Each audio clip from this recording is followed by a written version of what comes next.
Welcome. Today we want to talk about the 2 essential steps you should take when you're rejected for a job. And let's just set this up. That doesn't mean that you've applied and gotten kind of an automated response rejection. This is You have gone the paces. yeah, you've gone through the interview process and you've made it far enough that you've met with a hiring manager. Maybe you're one of the final candidates, Yeah. or at least in that maybe second to last stage, and you get that email. Yeah. One of the things that can be really damaging in Mhm. this is you take a real hit to your confidence because you were going along, you were in the flow of it, you were getting a yes to the next Yeah, level, to the next level. And then all of a sudden it's a no, and you feel that sense of rejection and your confidence goes down. Mhm. And there are a couple of things that can happen here. One, you could spend your time licking your wounds, feeling bad for yourself, which sometimes you just need a minute to do those things. You do.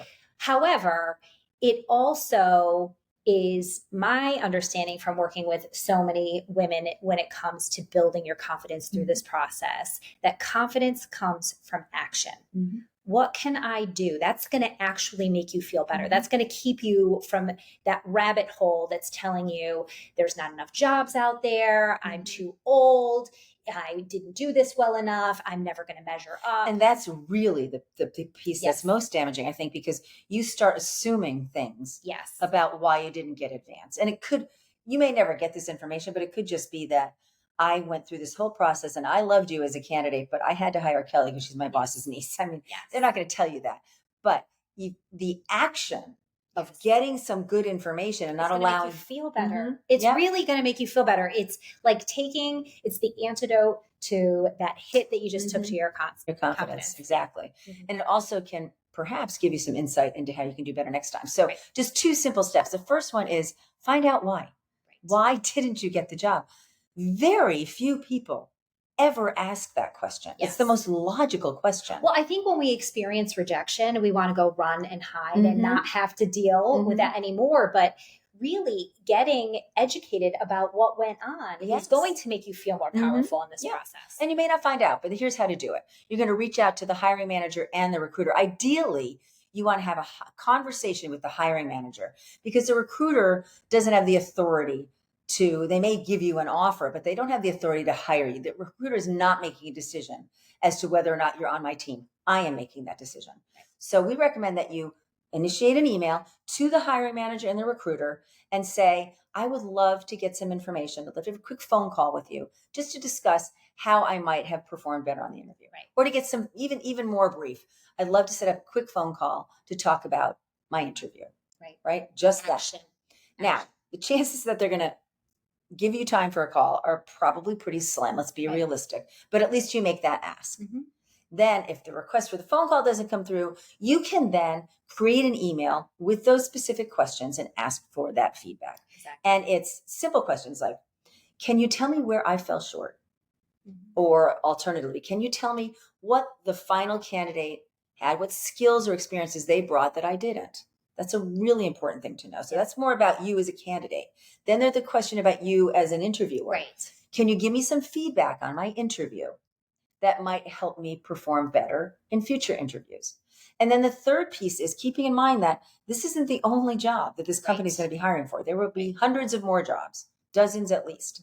So you want to keep that door open and provide some fuel for yourself moving forward. So to say, can you give me some just basic general feedback on things that I could work on, either from a skill perspective or an interview perspective, to set me up better for success when I interview the next time? Because I really do want to work for your company. Right? Now, the fact that you have made it that far, again, this advice is for someone who's made it pretty far in the process, means you're a good candidate. Yeah. You don't make it to a final interview or a second to final round interview unless you're a really good candidate. Absolutely. At that point, I could tell you from the hiring manager perspective, we're just splitting hairs to try to find that right candidate. Yeah.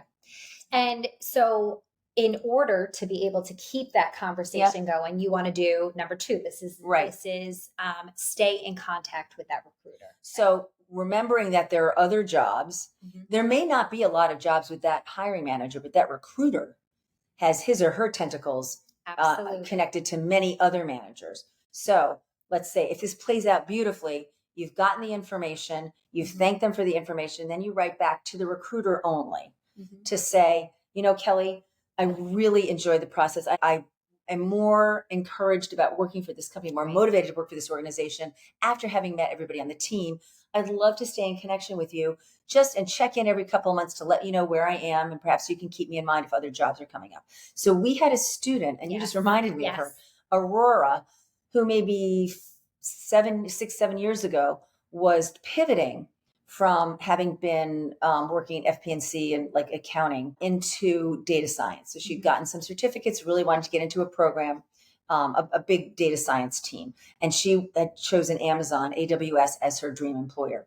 And she'd made it in and made it all the way to the final round and didn't get the nod. And she kept in touch with that recruiter following our advice.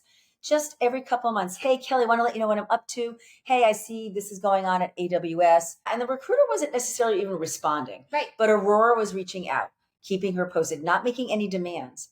About 5 months after that rejection, the recruiter called her and said, Aurora, I've got a job in another department. It's slightly different, but it's still in the data science area. Would you be interested? And what the key here was that, so Aurora's keeping that door open. When you are interviewing, 25 people a day, you don't remember people. Absolutely. You don't remember them by name anyway. You can't just pull their file up. But by Aurora, just keeping those lines of communication open, when, say you were the recruiter, when you saw her name and you saw this job come through, you're like, oh, wait a second, this person could do this job. Yes. Really important. I love when our students teach us these little things I know. that you can do that really in the end can net you that job that you're looking for. So there you have it, the 2 essential steps to take after you've been rejected for a job.